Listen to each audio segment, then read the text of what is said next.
ବେଆଇନ ବାଲି ଖାଦାନ ଉପରେ ମାଇନ୍ସ ତହସିଲ ଓ ପୋଲିସର ମିଳିତ ଚଢ଼ାଉ। 3 ବାଲି ବୋଝେଇ ଟ୍ରାକ୍ଟର ଜବତ।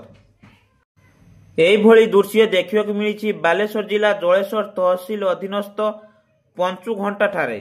ସୂଚନା ଅନୁଯାୟୀ ସୁବର୍ଣ୍ଣରେଖା ନଦୀରେ ପାଣି ଛାଡୁ ଛାଡୁ ତାର ପେଟ ଚିରିବା ଆରମ୍ଭ କରିଦେଲେନି ବାଲି ମାଫିଆ।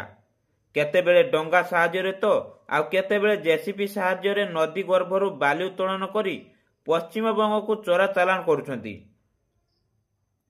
ଜଳେଶ୍ୱର ବ୍ଲକ ଗୋପ ପଞ୍ଚୁଘୁଣ୍ଟାଠାରେ ବାଲି ମାଫିଆ ବେଆଇନ ବାଲି ଉତ୍ତୋଳନ କରି ଟ୍ରାକ୍ଟର ସାହାଯ୍ୟରେ ବୋଝେଇ କରି ଚୋରା ଚାଲାଣ କରୁଥିବା ବେଳେ ବାରମ୍ବାର ଅଭିଯୋଗ ହୋଇ ଆସୁଥିଲେ।